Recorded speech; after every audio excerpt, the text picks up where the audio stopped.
Il a débuté sa carrière en 1964, à l'occasion des Jeux Olympiques de Tokyo. À l'époque, il était stagiaire chez France Télévisions.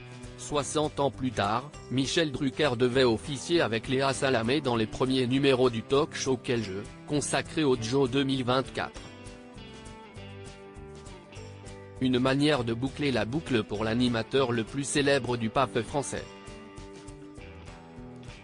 Malheureusement, nos confrères de Télévision Magazine ont révélé que Michel Drucker a dû en partie renoncer à ce projet, pour raison de santé.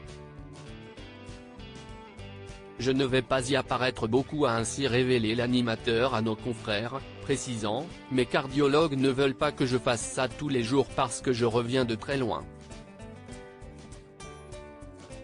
Je serai avec Léa les 2 premières peut-être ». Et d'ajouter, c'est un talk-show diffusé du 26 juillet au 11 août vers 23h, c'est considérable. Moi, je me couche très tôt et j'ai toujours des médicaments à prendre.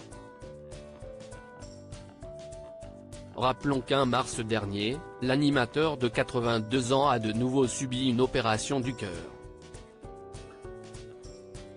Dans une interview accordée à l'époque, et déjà, à Télévision Magazine, il avait révélé « J'ai appris, heureusement plus tard, que les médecins considéraient que j'avais à peu près 20% de chances de m'en sortir. Mes cardiologues me considèrent comme un extraterrestre, je ne devrais plus être là. » Mais heureusement, fort de sa volonté de faire, Michel Drucker n'a pas baissé les bras. En août 2023, il était d'ailleurs de retour sur nos écrans. Une émission pour revivre les meilleurs moments des J.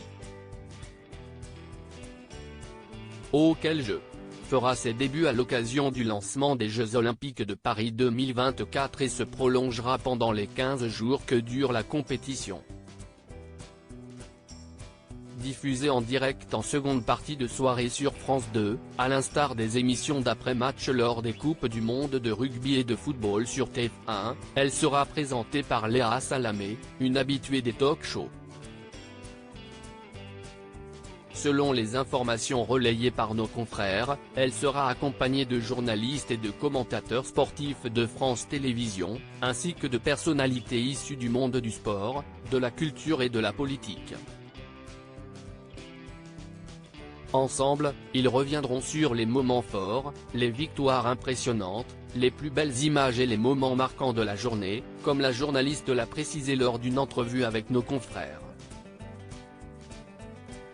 Article écrit en collaboration avec 6 médias. Crédit photo, Jeanne Corsini pour Best Image.